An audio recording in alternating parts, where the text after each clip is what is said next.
ایرانی حملوں سے خطے میں امریکی فوجی تنصیبات کو سرکاری دعووں سے کئی زیادہ نقصان پہنچا۔ سیٹلائٹ تصاویر کے تجزیے سے انکشاف ہوا ہے کہ ایران نے جنگ کے آغاز سے اب تک مشرق وسطیٰ میں امریکی فوجی اڈوں کو ہونے والے نقصانات اور امریکہ کی سرکاری سطح پر ظاہر کیے گئے نقصانات سے کہیں زیادہ ہے۔ امریکی اخبار واشنگٹن پوسٹ کی رپورٹ کے مطابق ایرانی فضائی حملوں میں امریکی فوجی تنصیبات پر کم از کم 228 عمارتیں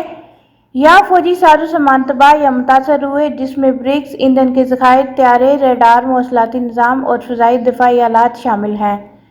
رپورٹ میں کہا گیا کہ نقصانات کی یہ سطح امریکی حکومت کی عوامی سطح پر دیے گئے بیانات اور اس سے قبل سامنے آنے والی رپورٹ سے کہیں زیادہ ہے۔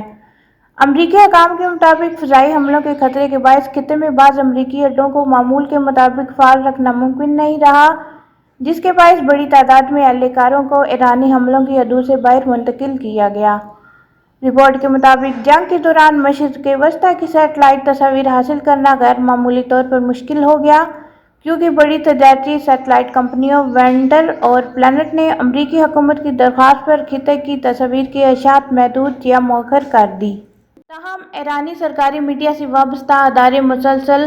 اعلیٰ معیار کی سیٹلائٹ تصاویر جاری کرتے رہے، جن میں امریکی فوجی تنصیبات کو پہنچنے والے نقصانات کو دکھایا گیا۔ ماہرین نے واشنگٹن پوسٹ کو بتایا کہ یہ نقصانات ظاہر کرتے ہیں کہ امریکی فوج نے ایران کی ٹارگیٹنگ صلاحیتوں کو کم سمجھا، جدید ڈرون جنگ کے مطابق خود کو مکمل طور پر ڈھال میں ناکام رہی اور بعض اڈوں کو مناسب تحفظ فراہم نہیں کیا گیا۔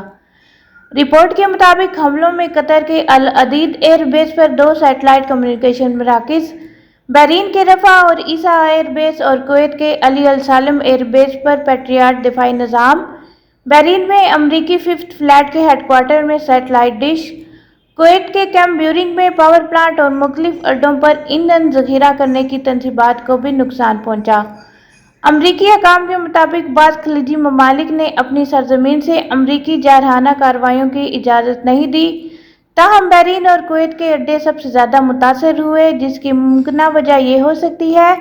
وہاں سے ہیمرس جیسے امریکی راکٹ سسٹمز کے ذریعے ایران پر حملے کیے جا رہے تھے۔